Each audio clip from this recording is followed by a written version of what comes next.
The end of child trafficking and exploitation, nothing less.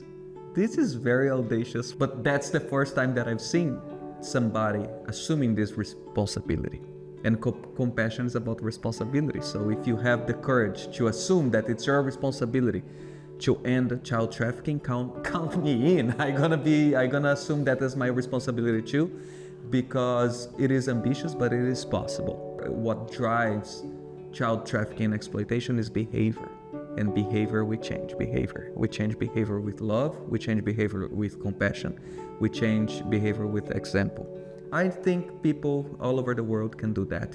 And if we realize we can end child exploitation and trafficking, I want to be part of this movement. Probably the most natural place to start is a place that I start with anyone coming into Love 146. Why do you care? When you ask this question, my natural response, why wouldn't I care, right? Because it is something that it's very natural and connected to my personality, to who I am. It's about human dignity. It's about the value and the worth of the human life, right? And in the human journey, right? Understanding the other as if you were the other, or if the other was you. I think I was a kid who thought about that.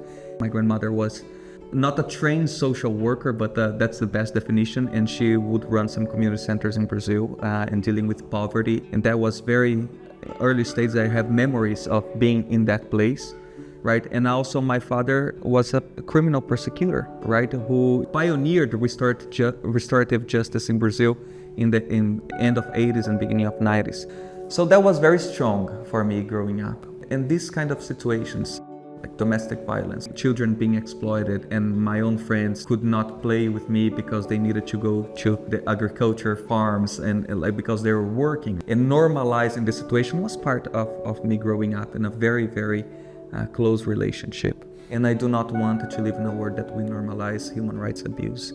I do not want to live in a world that we normalize children exploitation, sexual exploitation, human trafficking. And I love that your roots go into community, that it's not just a philosophical thing for you about human rights and dignity, but something that you learned growing up in the community that you grew up in. From the first moment, I remember when you came in for an interview and I had met you, there were several things that stood out. One was this piece of being human-centric, right? That this is about the dignity and value, the worth that is inherent in every human being.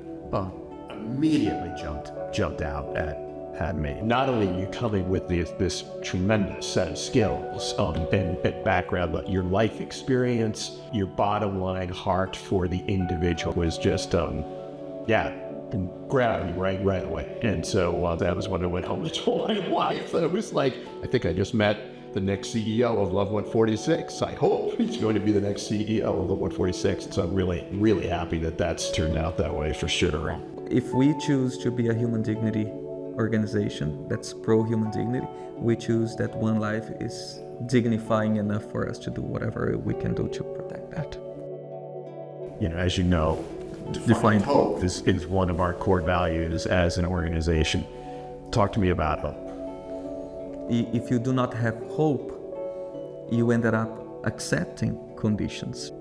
And when I saw the value of the website, and then you were talking to me about defined hope, right? It means being realistic. It's having this light at the end of the tunnel, or at least understanding the world that we want to live in the future, but understanding all the complexities and the barriers that we need to overcome to get there. And the word defined is, I know that they exist, but we're gonna win this battle. We're gonna win this battle because we're not alone. We are win this battle because we are not normalizing this. We're winning this battle because we believe that human beings can be different.